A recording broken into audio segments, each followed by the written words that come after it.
I'm Patrick Phelps. We're down here at AW Fraser to see how we can turn a bit of scrap metal into a high-value export product.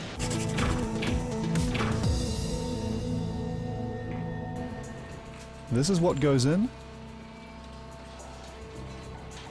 and this is what comes out. But we'll soon see how that happens.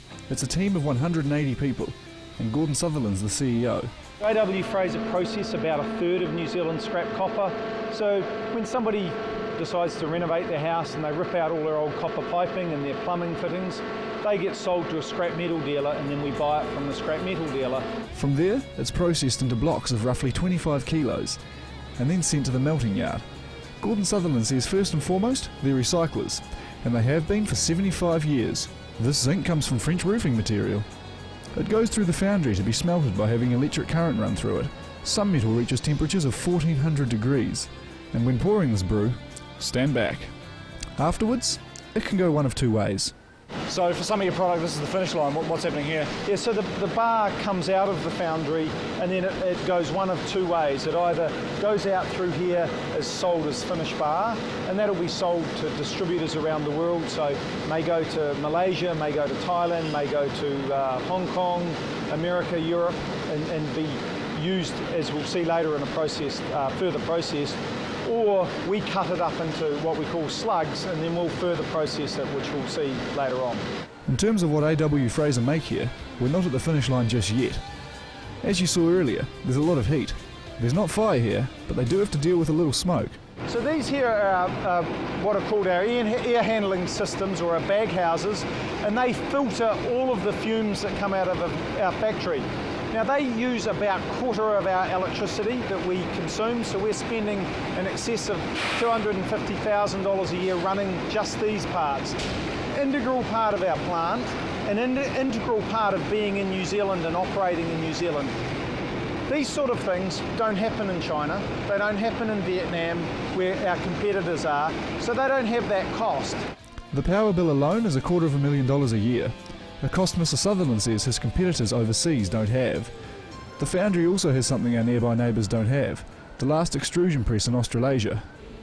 Malleable metal goes in and tubes come out, and in here the metal becomes specialist parts for export. The combined cost of these computerised machines is in the millions, and this is what they make. These were brass taps in Grandad's shed. Yep, so this comes from the scrap metal that we saw at the beginning of the tour, and then we end up down here with a finished component which will go into a gear actuator sold into North America. So from as you say, Granny's old shed into this in the end. It's a lot of work, and it takes a big team. We employ about 180, so we've ranged between 160 and 200, depending on levels of business.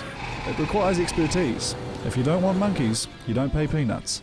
And we look at things like tourism and so on, one of the glamour industries of New Zealand, and a huge portion of that is minimum rate pay. We don't do that. We actually need qualified people that are going to be reliable and here for a long period of time, and we have to pay for that. They may produce at home, but they sell abroad. 90% of their markets are overseas. Major market is North America, Europe, sell a lot into the Middle East. We even export machine components into China. The big obstacle to an export business like this one is a high Kiwi dollar.